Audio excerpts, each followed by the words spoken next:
হরি ওম তৎসৎ, হরি ওম তৎসৎ, হরি ওম তৎসৎ। ধর্মপ্রাণ দাদা ও মায়েরা, সকলের প্রতি রইল আমার সহস্র সহস্র প্রণাম।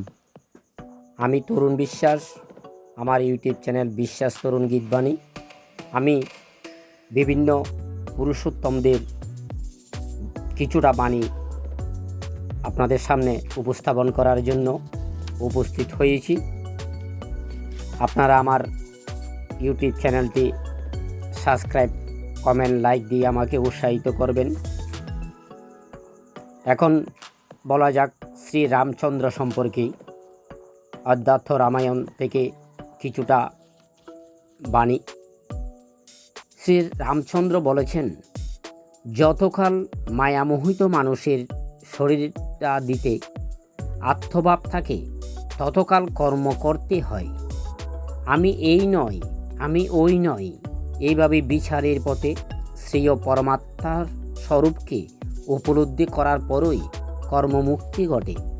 পরমাত্ম জীবাত্মার অবৈধ জ্ঞান হলে অন্তঃকরণে স্পষ্টভাবে প্রজ্ঞা জাগ্রত হয়ে যায় এবং অবিদ্যা মায়ার প্রভাব চিত্তের মাঝে অনায়াসে বিলীন হয়ে যায়।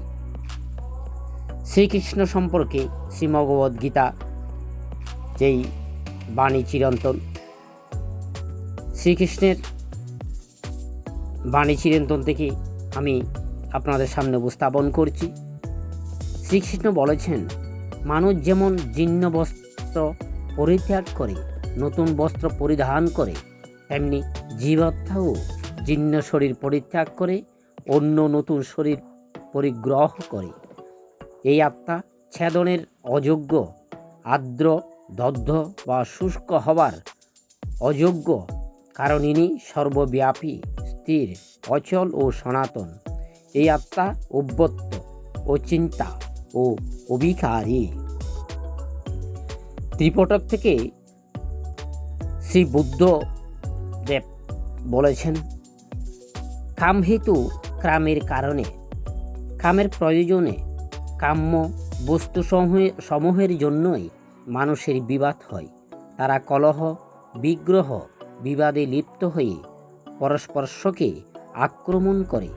তাতে তাদের মৃত্যু হয় অথবা মরণাত্মক দুঃখ হয়। কাম্য বস্তু সমূহের হেতুতেই মানুষ কার্বাক্ষ, মনধারা দুষ্কর্ম করে। পৃথিবীতে এমন কোনো স্থান নেই যেখানে অবস্থান করলে পাপকর্মের ফলভোগ থেকে নিষ্কৃতি পাওয়া যায়। প্রভু বাইবেলের নতুন ধারা থেকে প্রভু যীশু তার এক বাণী চিরন্তন থেকে উল্লেখ করেছেন, তোমরা যদি ক্ষমাশীল না হও, ঈশ্বরও তোমাদের ক্ষমা করবেন না। সংসারে ধন সম্পদ আগলে পরে থেকো না, তা হয় ক্ষয় হবে, না হয় চুরি হবে। সঞ্চয় করো স্বর্গীয় সম্পদ, যা ক্ষয় হয়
লাইক শেয়ার করে আমাকে উৎসাহিত করবেন। সবাইকে প্রণাম।